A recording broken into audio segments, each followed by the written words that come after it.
Bonjour à tous, c'est toujours le frère Zulu là. Je rends grâce à Dieu, le créateur du ciel, de la terre, de toute chose, de toute forme de vie, de ce qu'il est grand, glorieux et terrible.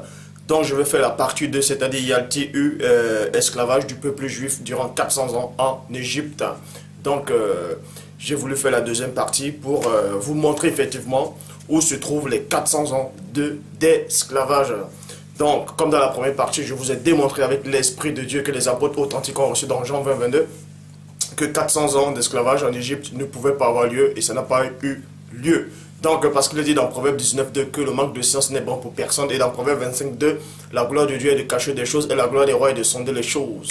Donc, pour ça, je vais commencer dans... Vous savez que la prophétie était donnée au patriarche Abraham dans Genèse chapitre 15 au verset 13 où il est dit « L'Éternel dit à Abraham, sache que tes descendants seront étrangers dans un pays qui ne sera point à eux, point. On les opprimera, on les réduira en esclavage et on les opprimera pendant 400 ans, point. » Donc, on s'adressait donc à qui? C'est qui cette descendance d'Abraham? Donc, vous savez que dans l'histoire du monde, les seuls peuples, les seuls humains qui ont subi l'esclavage durant 400 ans, ce sont les Noirs, c'est les Africains. Donc, les Juifs actuels, dont vous faites croire que c'est soi-disant le peuple de Dieu, n'ont jamais subi l'esclavage durant 400 ans. Parce que quand vous lisez dans Jean chapitre 8, verset 31 à 33, il est dit, le premier-né, c'est-à-dire le Christ dit aux Juifs, vous pouvez vérifier, on vous apprend ainsi que le Christ il avait une conversation, une discussion, il a changé les mots, les langages avec les Juifs. Et donc il dit aux Juifs qui avaient cru en lui, si vous demeurez dans ma parole, vous êtes réellement mes disciples. On vous montre ici qu'il y avait des Juifs qui avaient cru à la parole du Christ. Et c'est pour ça que Christ dit, mais si vous persévérez dans ma parole, vous serez réellement mes disciples. Et vous connaîtrez la vérité, et la vérité vous rendra libre. Et maintenant, on va dans la traduction œcuménique de la Bible Tob, toujours dans Jean 8, 32 qui dit, vous connaîtrez la vérité, et la vérité fera de vous des hommes libres. Donc vous voyez ici, que quand les Juifs là, ont eu l'échange avec la personne du premier-né, Christ les a fait comprendre, comme je viens de lire, que vous allez connaître la vérité, et cette vérité va vous affranchir. Et les Juifs ont compris en fait que Christ parlait selon la chair, c'est-à-dire que eux, ils étaient des esclaves, comme plein de gens, des fœtus charnels, pensent peut-être que ces Juifs-là étaient effectivement, ils ont subi l'esclavage en Égypte durant 400 ans. Donc, ces Juifs-là ont compris ce que Christ voulait dire. C'est pour ça que dans le verset 33, les Juifs-là répondent, les Juifs lui répondit, nous sommes de la descendance d'Abraham. Nous sommes de la descendance d'Abraham et nous avons jamais été esclaves de personne. Donc, vous voyez ici, les Juifs-là, dans Jean 8, 33, ils ont expressément fait comprendre à la personne du premier-né que eux, ils sont de la descendance d'Abraham, soi-disant ces descendants dont on fait allusion dans Genèse chapitre 15 au verset 13, les descendants d'Abraham seront esclaves. Mais eux, ils viennent ici dire à Christ que eux, certes, ils sont de la descendance d'Abraham, mais ils n'ont jamais été esclaves de personne. Donc vous voyez ici que eux-mêmes, ils acceptent qu'ils n'ont jamais été esclaves de personne, donc ils n'ont pas pu être esclaves en Égypte. Donc, on ne s'adressait pas à eux en Égypte. Donc, c'est donc qui ces descendants d'Abraham? Ce peuple hébreu-là. Puisque ces juifs actuels se targuent être le peuple de Dieu, c'est-à-dire des Hébreux, les origines des Hébreux, ces Hébreux dont on fait allusion par rapport dans la Bible, dans l'Ancien Monde. Et vous voyez ici que ce n'est pas d'eux, puisque c'est sorti eux-mêmes de leur bouche. Parce que le même Christ dit, pas tes paroles tu seras justifié, pas tes paroles tu seras condamné. Et dans Jean 3, 11, nous disons ce que nous savons et on rend témoignage de ce qu'on a vu. Ces juifs-là ici, ils disaient ce qu'ils savaient, ils ont rendu témoignage de ce qu'ils ont lu par rapport à leur histoire. Ils ont sorti de leur propre bouche, je relis, dans Jean 8, 33. Pour ceux qui pensent peut-être que je troque la parole, qui n'ont aucune notion, aucune base spirituelle. Les Juifs eux-mêmes, ils disent de leur propre bouche, dans Jean 8, 33, il lui répondit, c'est-à-dire répondit à Christ, nous sommes de la descendance d'Abraham et nous n'avons jamais été esclaves de personne. Dans les 400 ans qui sont déroulés, soi-disant, en Égypte, c'est faux. Je dis bien, c'est complètement faux. Si vous pensez que ce sont les Juifs eux-mêmes, ils ont dit qu'ils n'ont jamais été esclaves de personne. Mais je vais donc vous montrer par l'Esprit de Dieu où se trouvent ces 400 ans. Et bel et bien, on parle de 400 ans d'esclavage du peuple noir, des vrais Hébreux. Les vrais Hébreux, c'était les Africains. Et on parle bien d'eux par rapport à l'esclavage de 400 ans. Vous ne devez pas ignorer que les Juifs, en fait, ont décidé, ont décrété que le livre de Deutéronome, c'est un livre douteux, c'est-à-dire apocryphe, que pour eux, ce n'est pas Moïse qui a écrit ce livre. Tout simplement parce que on fait allusion aux 400 ans d'esclavage dans Deutéronome. Ils savent la vérité, c'est pour ça qu'ils font tout pour cacher cette vérité. C'est pour ça qu'il est dit dans Jérémie 8, 8, c'est bien en vain qui se sont mis à l'œuvre la plus mensongère des scribes. Bon, et ensuite je vais aller dans Deutéronome chapitre 8 au verset 19 qui dit: si t'arrivais d'oublier le Seigneur, ton Dieu, et de courir à d'autres dieux, de leur rendre un culte et de te prosterner devant eux, vous voyez, je déclare aujourd'hui que vous périrez certainement. Point. Donc, on vous montre le pourquoi l'esclavage durant les 400 ans ont commencé. Vous allez comprendre ici que le Père Tout-Puissant, dans sa divine puissance, avait un peuple. Premièrement, il avait un peuple. Et c'était les Africains qui étaient à l'Afrique ancestrale. Eux, ils ont connu le Dieu véritable. Je dis bien le Dieu véritable. Et Satan, vu qu'il était jaloux, Satan était jaloux de l'homme. Parce que l'homme, dans l'Afrique ancestrale, il vivait, c'était comme un paradis.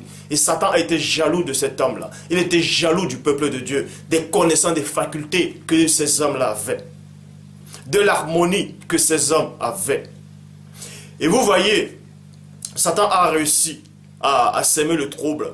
Il a réussi à s'aimer la zizanie. De même qu'il avait aussi s'aimé la zizanie par rapport à David, par rapport à Adam, par rapport à...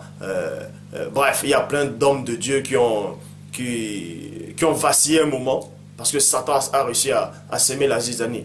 Donc ils se sont mis à adorer les statuettes, les divinités, les faux dieux. Ils se sont mis à rendre un culte à Satan. C'est-à-dire, Satan s'est déguisé, s'est transformé en ange de lumière. Il y a eu le culte des dieux, de plusieurs dieux en fait. Et c'est ça qui a fait en sorte que Dieu maintenant enlève cette protection que l'Afrique ancestrale avait. Il y avait une protection en Afrique, dont la protection est tombée un moment. Vous voyez? C'est en cela où l'esclavage a commencé. Ça, c'est spirituel. Donc, c'est pour ça qu'il est dit dans Deutéronome chapitre 28, verset 32 à 34. D'abord, je relis dans Deutéronome 8, 19. S'il t'arrivait d'oublier le Seigneur ton Dieu et de courir à d'autres dieux et de leur rendre un culte, de te prosterner devant eux, je déclare aujourd'hui, vous périrez certainement. Donc, c'est parce qu'ils ont rendu un culte à d'autres dieux, que le Père s'est tourné, a tourné sa face. Donc il a enlevé sa protection. Deutéronome chapitre 28 verset 32 à 34 dit: tes fils et tes filles seront livrés à un autre peuple, tes yeux le verront et languiront tout le jour après eux, tout le jour après eux, et ta main sera sans force, et ta main sera sans force. Vous voyez? Donc là on a commencé, là c'est les 400 ans d'esclavage qui commencent. Un peuple que tu n'auras point connu mangera le fruit de ton sol et tout le produit de ton travail, et tu seras tous les jours opprimé et écrasé. Comme vous pouvez voir actuellement, vous avez vu ce qui s'est passé pendant l'esclavage, pendant la colonisation, pendant la traite des Noirs. Ils étaient opprimés et écrasés. Actuellement, bon, ils subissent toujours cela, mais pas seulement eux. Il y a plein d'hommes aussi, de d'autres peuples qui subissent aussi. Donc, vous allez comprendre ici que dans Deutéronome, on parlait ici, premièrement, uniquement de ce peuple de Dieu, c'est-à-dire de ces Noirs, de ces Africains, que ces Juifs sont venus, ils se sont autoproclamés peuple de Dieu, ils ont volé notre histoire, ils ont fait croire que ça émanait d'eux. Donc, le spectacle que tu auras sous les yeux te jettera dans un délire. Le spectacle que tu auras sous tes yeux te jettera dans un délire. Parce qu'il s'est passé des choses abominables durant l'esclavage, des choses affreuses, que je ne pourrais même pas entrer en profondeur, parce que ça risque d'apporter la haine raciale.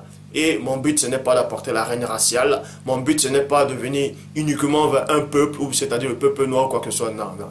Dieu m'a envoyé pour tous les habitants de la terre. Toutes couleurs confondues, toute origine, bref. Dieu n'est pas que le Dieu des Noirs, je vous le dis. Donc, Dieu est le Dieu de tous les humains, de toute vie. Parce que Dieu veut que tous puissent être sauvés. Dieu veut que tous puissent être sauvés. C'est Satan qui a porté la zizanie. Et Satan a envoyé ses enfants, ses néphilim. Donc, je vous le dis, les néphilim existent encore. Et c'est eux qui apportent la guerre dans le monde. C'est eux qui créent les crises économiques. C'est eux qui créent toutes les catastrophes qui sont dans le monde. Ces abominations. C'est eux qui instaurent les lois qui vont contre la morale, contre la loi morale. Et c'est pour ça que le Père a permis que je vienne, pour dénoncer ce système. Non seulement pour dénoncer ce système, mais pour déraciner cette abomination.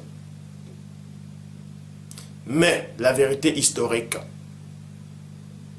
doit être rétablie. Dieu avait un peuple au départ. C'était le peuple des Noirs. C'était les Noirs qui étaient là, ces Africains au début. Ils ont marché avec le Dieu véritable. Mais il s'est passé quelque chose entre eux et Dieu.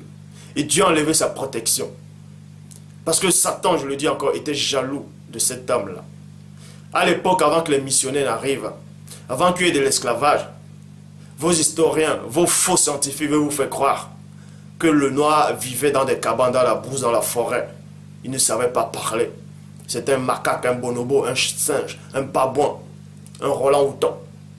Qu'on les a appris la science, on les a appris l'intelligence, on les a appris à compter, à lire, à écrire. Baliven. Avant que les Occidentaux n'arrivent en Afrique ancestrale, avant que les missionnaires, ces faux missionnaires n'arrivent en Afrique, ils connaissaient le Dieu véritable. Il y avait des empires, des royaumes, des dynasties. On vivait dans l'harmonie. Et Satan a vu cela, ce trouble. Ça l'a dérangé. C'est pour ça qu'il a tout fait pour anéantir l'Afrique. Et c'est, vu que ces hommes noirs à l'époque étaient tellement pacifiques, ils ont facilement accepté l'influence. Et Dieu s'est détourné aussi. Mais pas définitivement. Dieu les a juste donné une leçon. C'est pour ça qu'il est dit dans le verset 47 à 40, verset 47 à 51, pour n'avoir pas au milieu de l'abondance, vous voyez, de l'abondance de toutes choses. Donc on vous apprend ici qu'avant que l'esclavage ne commence, avant que les missionnaires n'arrivent en Afrique, avant que la colonisation n'arrive, l'homme noir vivait dans l'abondance totale. Je dis bien dans l'abondance, l'abondance. Les 35 heures que vous avez inventées, ils ne connaissaient pas ça. Tu vas te lever le matin pour aller travailler, tu reviens, tu es fatigué, d'autres ont dit métro, boulot, dodo. Dans l'Afrique ancestrale, on ne connaissait pas ça. On vivait dans l'abondance, à l'harmonie avec la nature. Tout le monde se connaissait. Même s'il y avait des rois, il n'y avait pas d'esclavage en ce temps. Chacun vivait bien. C'était en abondance. Tout le monde se connaissait, ils étaient heureux. Ils connaissaient, ils marchaient avec le Dieu véritable. Et les forces occultes ont vu cela. Ça les a troublés. Ça les a troublés. Il y a certaines vérités que je ne pourrais pas dire pour l'instant. Parce que plein dans le monde ne sont pas encore prêts à concevoir cela. Comme par exemple l'origine des Juifs. Véritable origine des Juifs.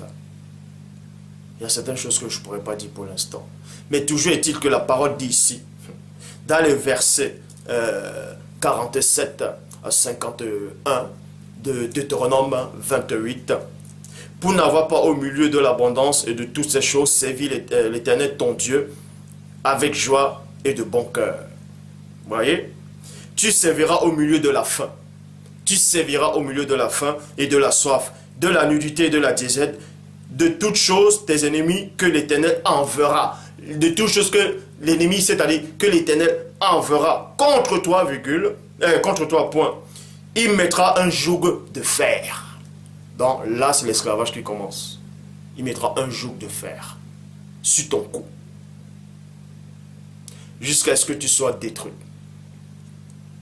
L'Éternel fera partie de loin des extrémités de la terre, une nation qui fondra sur toi d'un vol d'aigle, une nation dont tu n'entendras point la langue. Ça, c'est la colonisation. Donc pour vous coloniser, on vient, c'est-à-dire on vous apprend des langues étrangères. C'est la colonisation. Et ensuite, ils prennent l'histoire de ces Noirs à l'époque, ils prennent notre histoire, parce qu'ils ont vu qu'on connaissait le Dieu véritable. Ils ont pris notre histoire, ils ont modifié le nom dont on nommait, c'est-à-dire la façon dont on nommait Dieu, ils ont modifié cela, ils ont créé d'autres noms, ils ont pris, les Portugais sont allés, à cette époque, les Portugais ont vu ce pape-là, le pape qui dominait en ce temps. Et le pape les a fait comprendre d'aller en Afrique, de voir exactement où se trouvent les 12 tribus d'Israël, dans l'Afrique ancestrale. Pendant l'esclavage, ils sont allés, ils ont examiné où se trouvaient les 12 tribus d'Israël, ils ont noté cela, ils sont revenus voir le pape, ils ont tout modifié, ils ont enlevé des noms, ils ont changé des noms, ils ont créé d'autres noms, ils ont divisé l'Afrique. Ils ont pris certains noms qui existaient dans l'Afrique ancestrale, ils ont déplacé les noms, ils ont mis ça dans d'autres pays d'Europe. Et quand on vient vous dire la vérité, vous croyez que c'est en train de séduire le peuple. Dans ce cas, pourquoi donc ces juifs-là disent à Christ dans Jean 8, 33 que eux ils sont de la postérité d'Abraham, mais ils n'ont jamais été esclaves de personne. Donc c'est alors qui ces juifs-là qui ont été esclaves, soi-disant, durant 400 ans en Égypte. Donc vous voyez que vous n'avez aucune connaissance. Donc, une nation au visage farouche et qui n'aura ni respect pour le vieillard, ni pitié pour l'enfant, elle mangera le fruit de tes troupeaux et le fruit de ton fruit, de tes troupeaux et du fruit du sol, de ton sol, jusqu'à ce que tu sois détruit. Elle ne te laissera ni blé, ni mou, ni huile, ni porter de ton gros et de menu bétail, jusqu'à ce que je t'ai fait périr. Donc, vous voyez, actuellement, ça continue toujours. Mais cet esclavage-là, durant 400 ans, s'est achevé, parce que quand Dieu donne une prophétie, ça se réalise. Vous voyez? Bon. Maintenant, vous voyez, toujours, ils vont toujours en Afrique. Ils prennent le pétrole, ils prennent de l'or, le diamant, ils coupent des arbres. Mais dans les pays d'Europe ici, ils arrangent l'environnement, ils plantent des arbres qui embellissent le paysage. Ils vont casser les arbres en Afrique. Vous voyez? Et les gens voient, les gens ne disent rien. Parce que vous êtes dans la confusion totale. Vous êtes dans la confusion totale. Comme j'ai dit dans l'une de mes vidéos, des choses incroyables vont se produire sur la terre. Et ça commence déjà. Ça commence déjà. Des choses incroyables, je dis bien incroyables, qui vont éprouver les habitants de la terre. Parce que toutes les paroles que j'ai déjà dites là, toutes les paroles que je suis en train de dire, en train de briser le grand voile.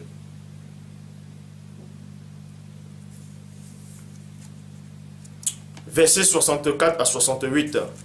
L'Éternel te dispersera parmi tous les peuples, d'une extrémité de la terre jusqu'à l'autre. Vous voyez? Or, dans soi-disant, l'esclavage des Juifs en Égypte, c'était uniquement en Égypte. Or, l'esclavage dont on faisait allusion par rapport aux 400 ans, c'était dans l'extrémité, c'était partout dans le monde entier. C'est pour ça que la parole dit ici, l'Éternel te dispersera parmi tous les peuples d'une extrémité de la terre jusqu'à l'autre, et là tu serviras d'autres dieux que n'ont connu ni toi, ni tes pères, du bois et de la pierre. Ouais, du bois et de la pierre. Donc, ces Noirs, en fait, ont servi les faux dieux. Comment ils ont servi les faux dieux? Parce que quand les missionnaires sont arrivés, ils sont venus avec des faux dieux.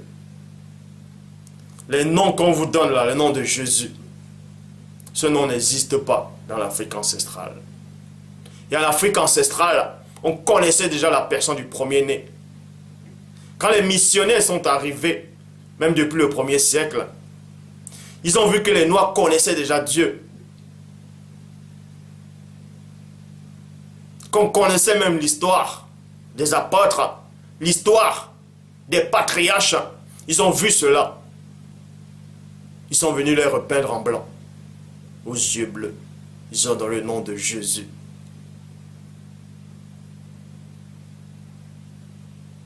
Ils ont dit, prosternez-vous devant eux.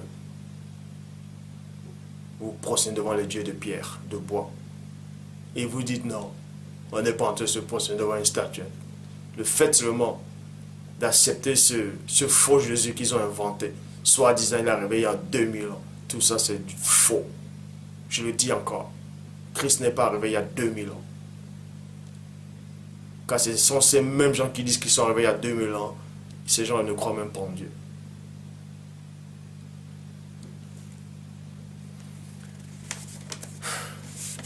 Donc, parmi ces nations, tu ne seras pas tranquille et tu n'auras pas un lieu de repos pour la plante de tes pieds.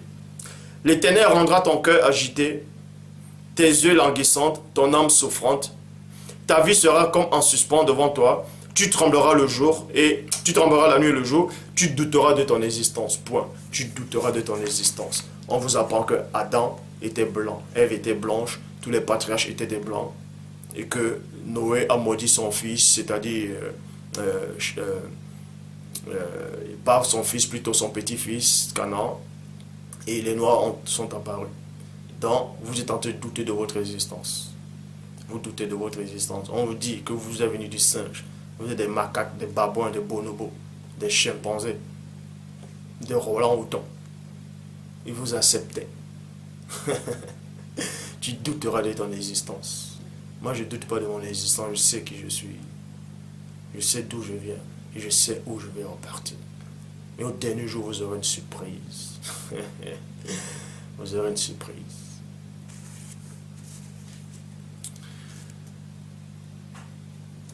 Ta vie sera comme en suspens devant toi, tu trembleras le jour, tu trembleras la nuit et le jour, tu douteras de ton existence. Point. Dans l'effroi qui remplira ton cœur, et en présence de ce que tes yeux verront, tu diras le matin, 2 points, puisse le soir être là, et tu diras le soir, puisse le matin être là. Et l'Éternel te ramènera. Et l'Éternel te ramènera sur des navires. Sur des navires en Égypte. Dans cette Égypte, en fait, dans l'Afrique ancestrale, le peuple des Noirs, donc, c'était l'Afrique. L'Égypte, au temps biblique, aux temps anciens, c'était l'Afrique, en fait. On disait Afrique. Donc, sur des navires en Afrique. Et tu feras ce chemin, donc, je t'avais dit. Tu feras ce chemin. Te ramènera. Quand on dit te ramènera, ça veut dire que tu étais quelque part. On t'a déporté de l'endroit. Maintenant, on te ramène. Te ramènera avec des navires en Égypte. Donc, montre-moi donc, durant soi-disant vos 400 ans d'esclavage, des soi-disant juifs qui ont connu l'esclavage. C'est-à-dire, ils sont allés en Égypte avec des navires. Ça n'existe pas. Ça n'existe pas. Donc, je le dis encore, je répète, à tous ceux qui pensent peut-être que je suis en train de séduire le peuple, faites très attention. Je dis bien, faites très attention. Vous êtes en train de lutter contre Dieu lui-même. C'est contre Dieu lui-même que vous êtes en train de lutter. Faites très attention. Si vous ne savez pas, restez tranquille. Avant d'ouvrir vos bouches pour vous la contre une vidéo, ou vous envoyer des commentaires que je suis en train de délirer, méditez d'abord avant de vous laisser utiliser par celui qui a voulu être Dieu. Je le répète encore, à tous ceux-là qui n'ont aucune notion, qui n'ont aucune base, ces fœtus charnels, lisez bien Jean chapitre 8 au verset 33. Les Juifs lui répondirent, 2 points, nous sommes de la descendance d'Abraham et nous n'avons jamais été esclaves de personne. Donc ces Juifs-là acceptent que ce n'est pas eux qui ont été, ils n'ont jamais été esclaves en Égypte. Donc ils ont été esclaves de personne. C'est eux-mêmes qui ont sorti ça de leur bouche. Et Christ n'a jamais dit que c'est faux ce que vous dites. Donc vous voyez, c'est donc qui, ces soi-disant juifs là, qui ont fait 400 ans en Égypte. Puisque ça n'a pas pu faire 400 ans en Égypte, ça ne tient même pas la route. Je l'ai démontré. Je l'ai démontré. En tout cas, que Dieu soit glorifié, magnifié et exalté.